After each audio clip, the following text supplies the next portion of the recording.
Hello everyone, we're back with another fun episode on the 1951 MGTD. So today we'll be tearing it down to the bare block so that we can get to the insides and start to rebuild it. So let's get started.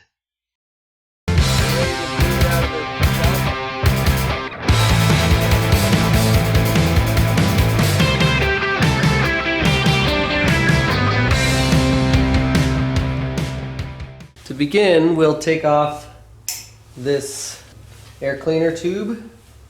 My bolts are 1/2 inch on the head, or 13 millimeter works. You may have some difficulty getting some of these bolts off, whether the head is rounded off or it's stuck in there real good from years of rust or whatever it may be. For instance, I had to heat up this thermostat body on both sides to get these screws to come loose. I used an acetylene torch.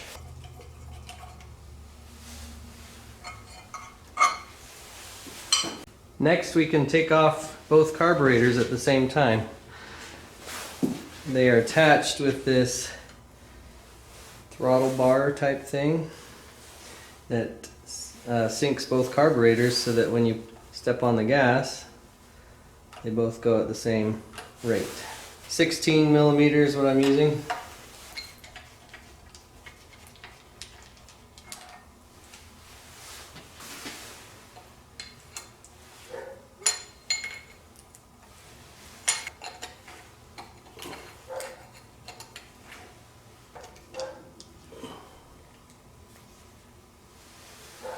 Now this throttle linkage here is really easy. It's just spring loaded. You pull down on it so you can release the accelerator. Same thing on this one. Pull up.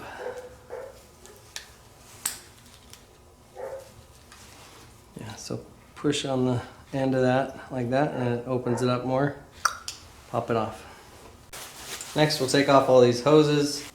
Most likely it'll be stuck, so give it a good pinch and then twist. That'll break that seal, and you should be able to pull it off after that.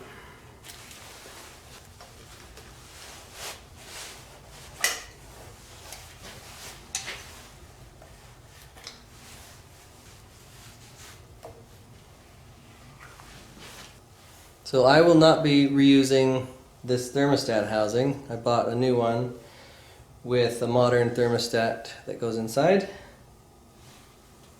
But in order to get this off and separate it, make it a lot easier anyways, you've got to get this elbow off.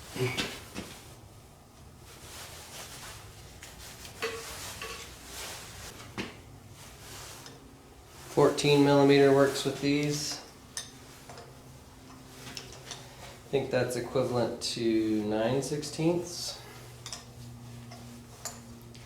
And it's kind of tricky. You have to raise this up as you're loosening these nuts. Otherwise the nut will stop spinning once it hits this lip right there.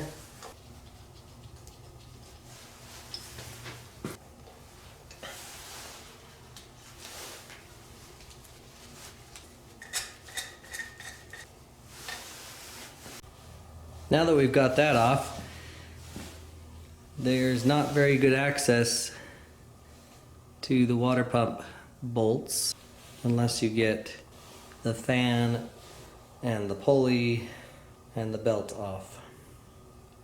So let's get the fan and the belt off first. Starting over here with the generator.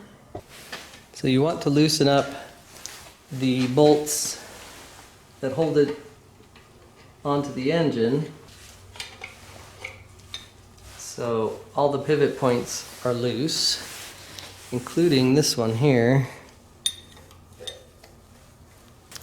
And then you can go ahead and loosen this one, and once this is loose, the generator should be able to just pivot in like that. See how this is moving up and down as I do that?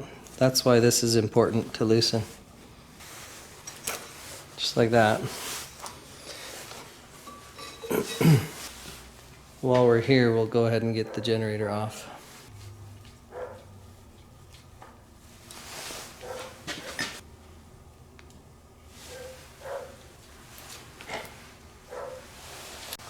Now it's time for the fan and the water pump pulley. So as you can see here, they've got nuts on the back and the bolts go all the way through.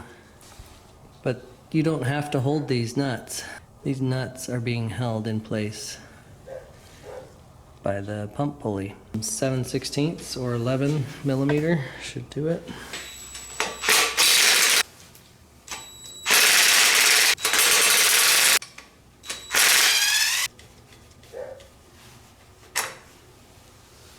$14mm nut inside of here. As you can see, it's a castellated nut, which means there could be a cotter pin in there. Mine, there was not.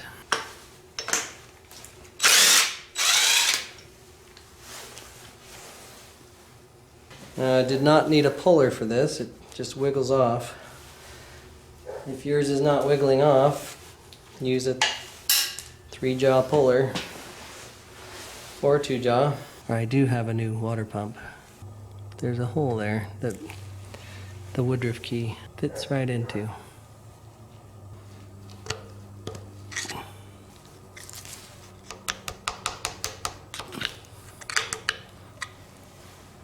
There you go. Now this engine stabilizing bracket is attached to the water pump. You don't need to loosen this up, but you can loosen these 2 bolts up and it comes right off.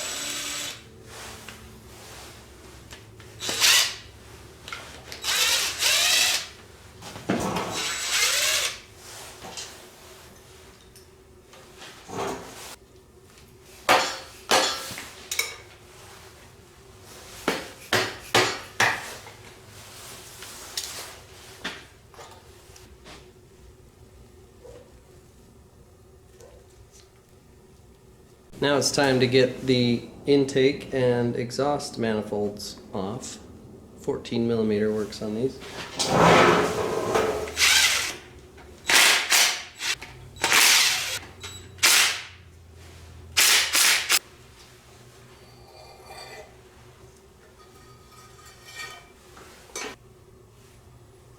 In case you're not familiar with what I'm doing, this is called double nutting. You tighten one nut down onto the other so that you can get a stud to come out.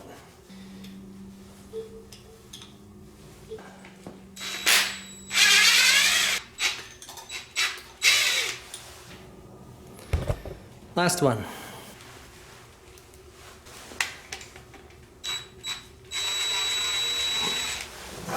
This is the back of the engine where you have the water return line. This can be sent to the heater on the passenger side and then back to the radiator. In my case, I just bypassed that, went straight back to the radiator.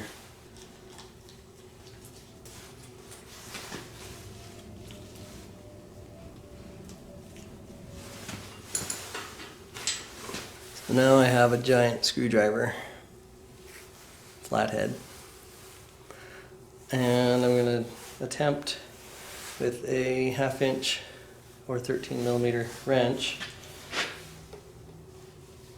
to get a good grip on this screw. There we go, it's working.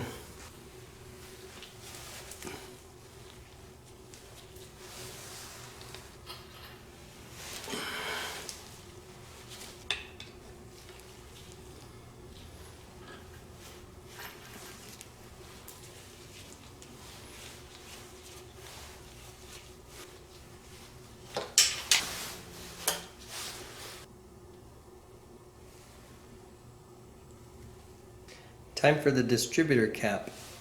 I've labeled these 1, 2, 3, 4, pull these off.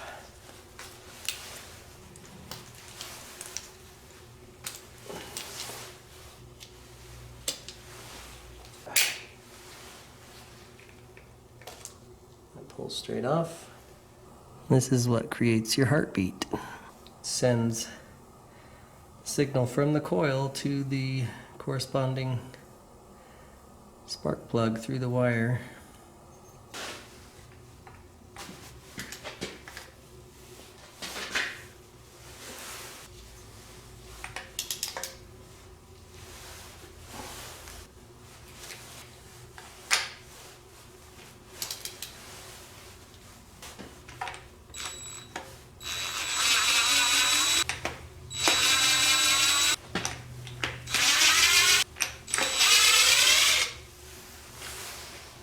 Now these old distributors are adjustable for timing, so just as a kind of a reference, I'm going to go ahead and make a scratch on this cover here. Next we'll get this bracket off. This is the generator bracket.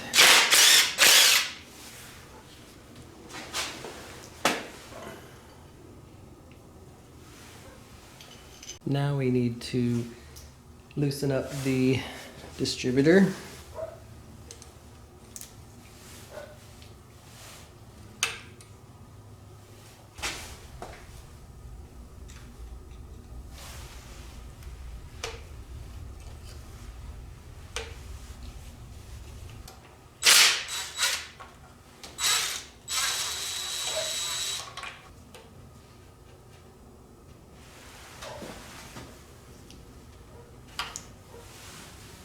Take the dipstick out.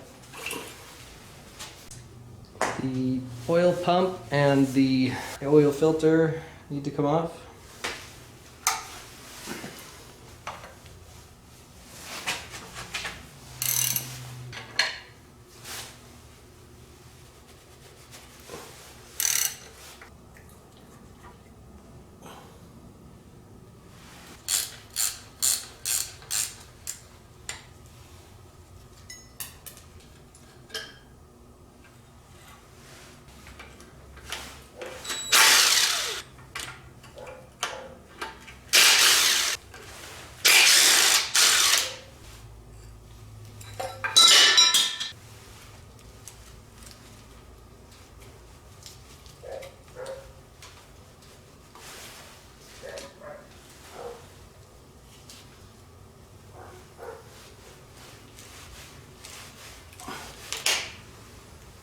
It's not threaded, but it's just a nice tight fit.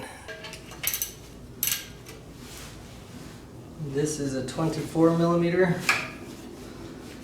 Same with all the fittings on the oil line to the oil filter element.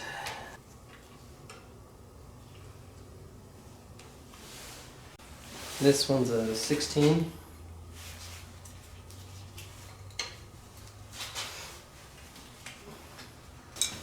Not sure what this one is, but there's only two sides to it. So we're going to go with this.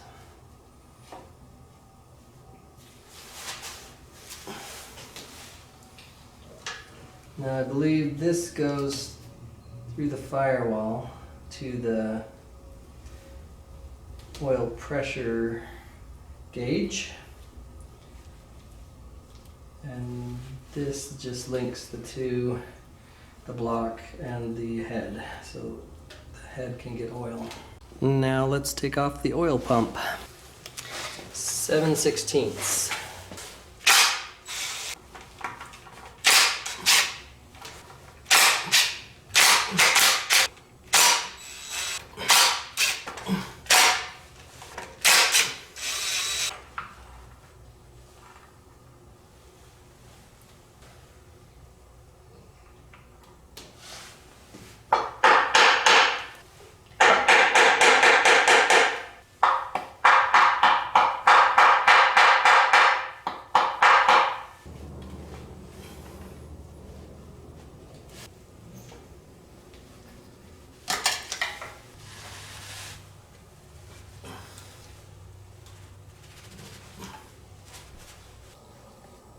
As you can see, I'm making progress, and I'm trying not to scar the surface.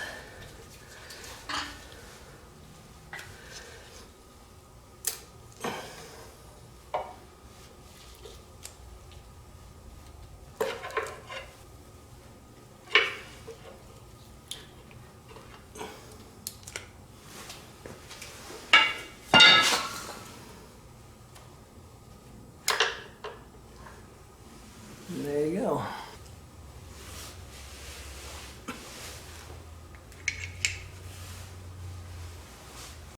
Let's get this side cover off. 7/16.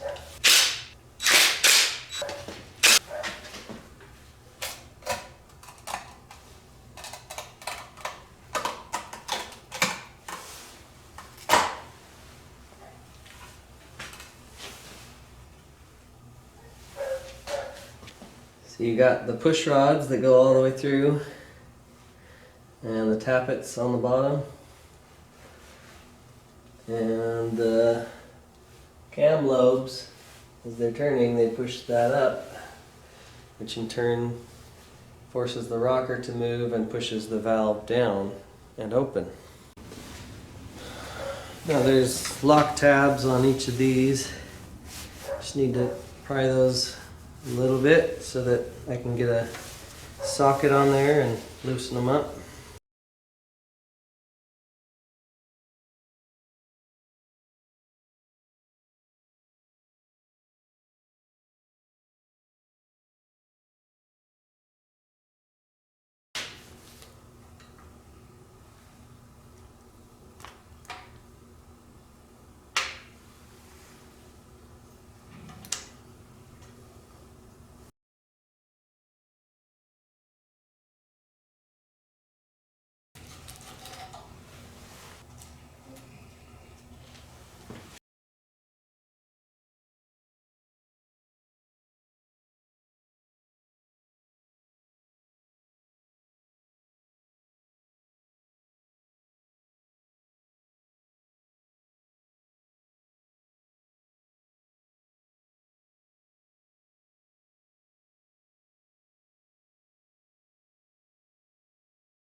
Those are itty bitty!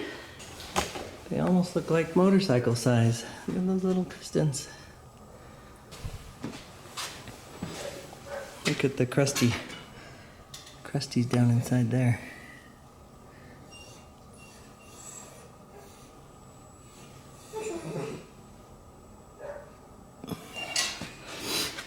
Let's see, cylinder walls on those two look decent.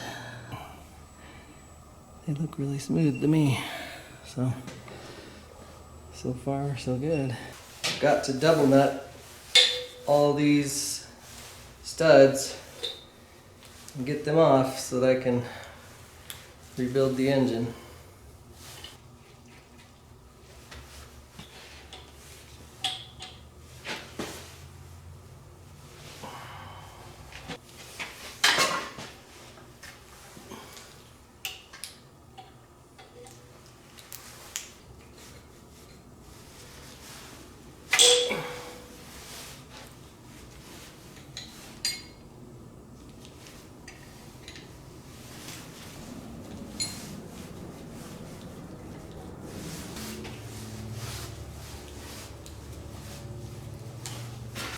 Let's get the crank pulley off.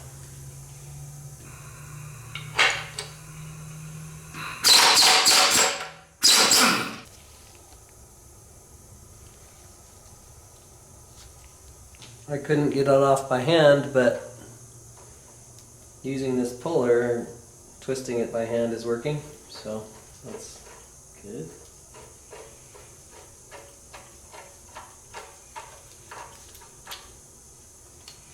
Next, we'll get this bracket off.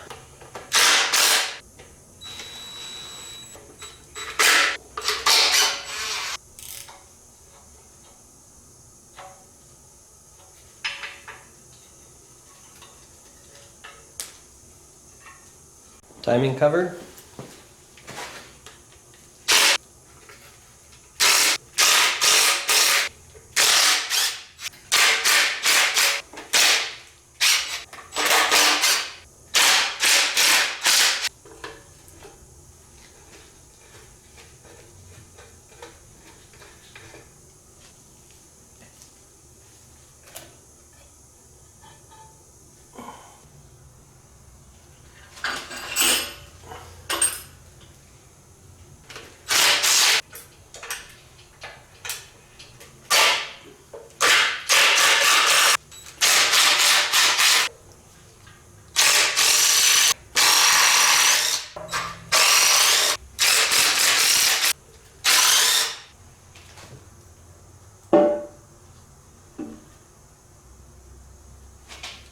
I'll let you have a look inside here.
Okay, let's get the cam out. There's a bolt right here that holds the middle bearing, shaped like that. A bolt right here that holds the other bearing.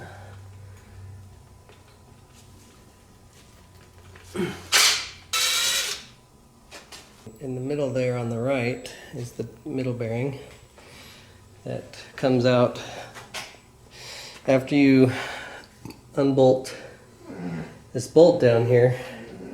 You can pull on the cam, kind of use it as a slide hammer, and the bearing comes out with it.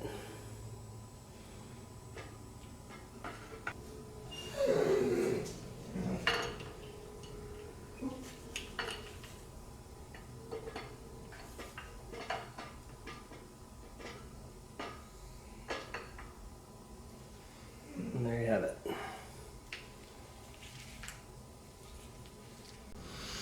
So now we need to get all these cotter pins out, and then we can loosen up these nuts.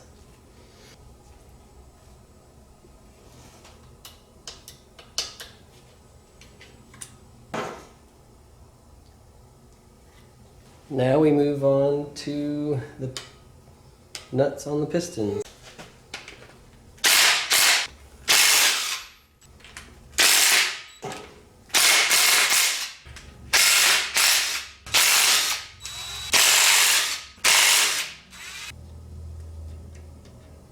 And that's pretty weird looking bearing surface. It's all pitted.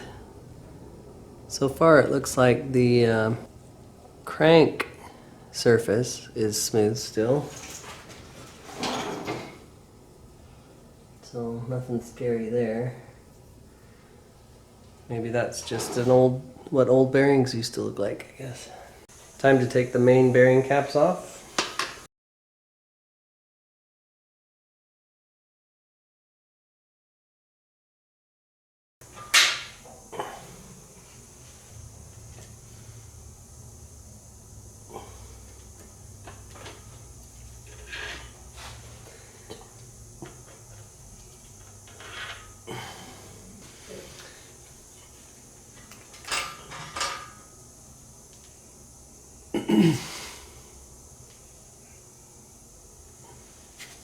Next, you're going to want to pull out the pistons.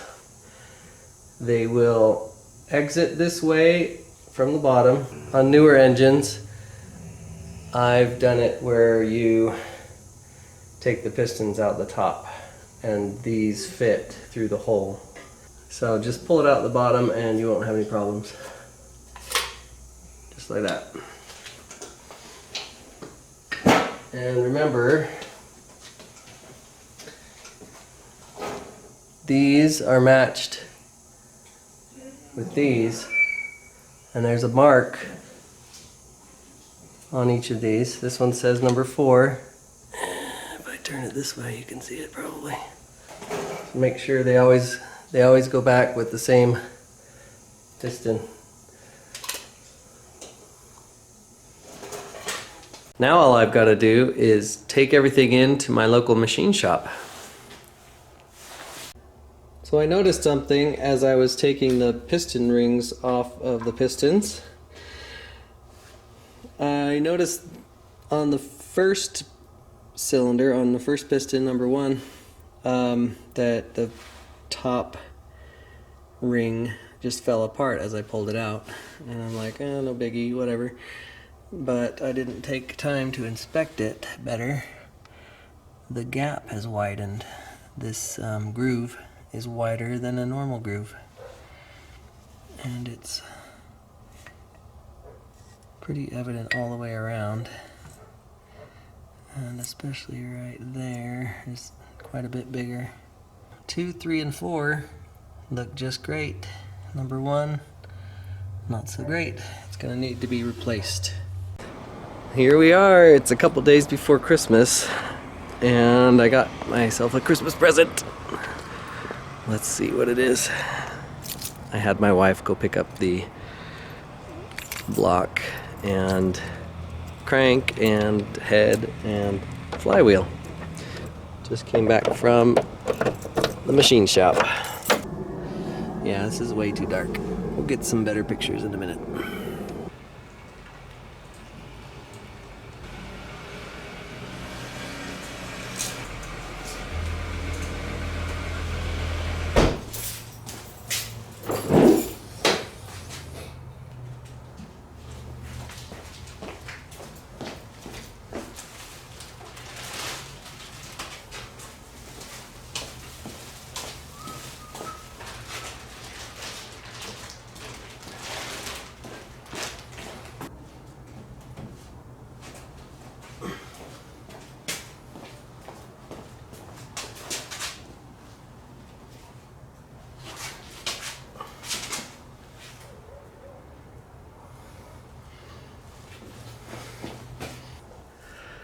There they are.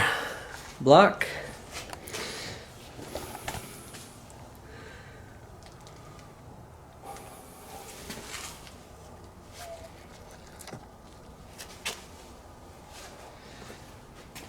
Head.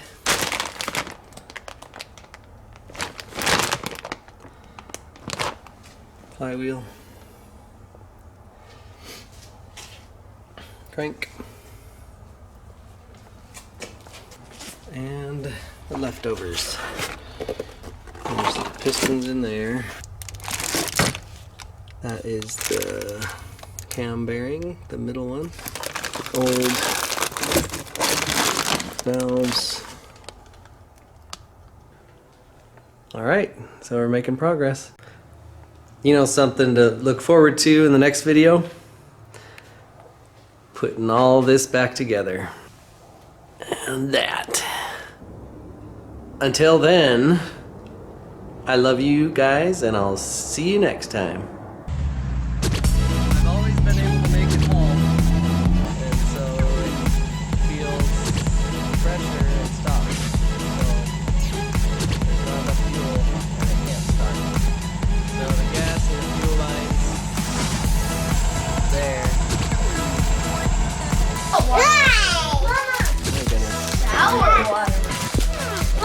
Quit licking me. Oops. Miles, that's not nice.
How do you feel after that?